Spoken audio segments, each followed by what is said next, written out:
Now guys, the first thing we're going to show you is how to plug it in. So you've got two main cables that you need to worry about with a golf simulator. You've got the power cable, which is a 3-pin kettle lead, which goes in the back here. So that just plugs in there.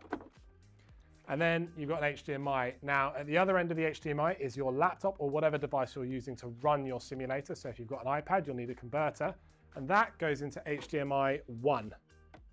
So just pop that in there. Should hear it click in.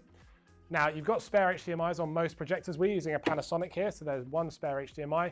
You could hook that up to like an Amazon Fire Stick or Sky, or whatever you want to use that second port for, and it'll have its own picture settings, so you can set it for a home cinema if you want. Now, if you're using one of our simulators as a hybrid simulator cinema setup, we recommend not plugging your sound system into your projector. Rather, you want to have it connected to your computer via either a Bluetooth or an audio connection, which we will provide.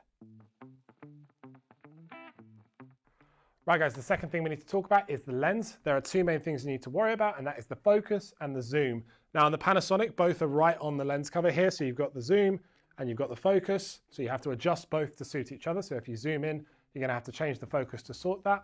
And you want to zoom it enough so that the height of the picture is filled, not the width. The width will sort on the picture adjustment setting, so we'll squeeze it in. Or if you've got this perfectly centered with a perfect aspect ratio, you won't have to adjust anything. But in this case, we've got a wider screen and we haven't got enough height, so we're going to have to offset our projector. So we're going to talk about offsetting now.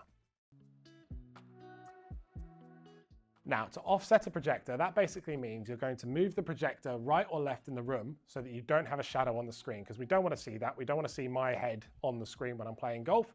We want to have it nice and immersive and filling the screen. Now, reasons for offsetting it are you probably don't have the height on the ceiling if you need to offset it.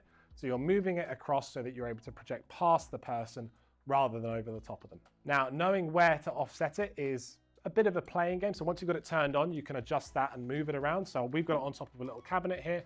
You might have it, on the ceiling and drilled in, but you can turn it on and find that position that works in real time. But the main thing is if you're right-handed, predominantly, if you're going to have more right-handed players in there than lefties, you're going to want the projector off to the right-hand side of the room as you're looking at the screen, and opposite for if you're left-handed. So if you're lefty, you go that way as well. So my body is going to be as far away from this projector as possible. Now guys, when you first turn your projector on, if you've got it offset or if you've got it on the ceiling, the picture is not going to be correct. So if we turn it on, that's going to boot up while I'm talking here, and it's going to be miles away from where you want it to be. And that's okay, because most projectors come with quite a significant amount of adjustment available.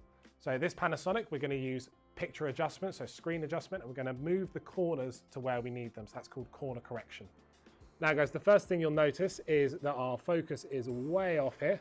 So we're going to bring that all into focus, and the top and bottom of the screen are not quite filled. So you've got space at the bottom here, and it's too big at the top. So what we're going to do is we're going to zoom it in until the bottom of that picture is filled, and then we're going to adjust it with the settings.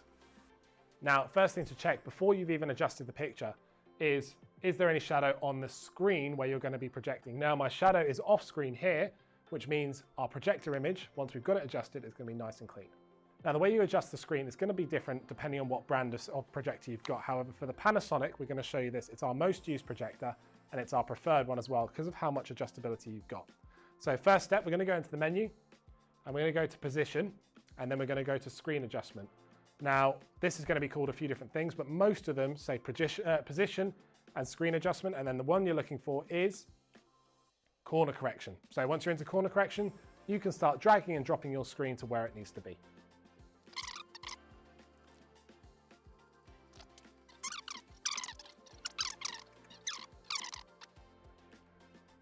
Right guys, as you can see, I've adjusted the screen now. So if I was to address a golf ball and get ready to hit, there's no shadow on the screen. So you know we've got that offset in the correct position, and we've got it adjusted so you've got top to bottom screen filling. Right guys, now we've got our projector all set up, we've done the corner correction, and it's all in focus, so we're ready to start playing some indoor golf. Now, what this shows is that you don't need to have a perfectly shaped room to have a golf simulator. As long as you can swing a club safely, you should be able to fit something in there nice and easily. So you can offset the projector, or you can move it around wherever you want to be. If you don't have the kind of depth we have in here, you could even go with a short throw projector where they're mounted on the floor in front of you. And that's even easier to set up because a lot of them will scan the screen that's in front of them, work out how big the picture needs to be. So if you follow those steps by zooming the projector big enough so that it fills the height, offsetting it so that you don't cast a shadow, and then using the in-projector adjusters, you'll be able to find a fantastic picture for your simulator at home.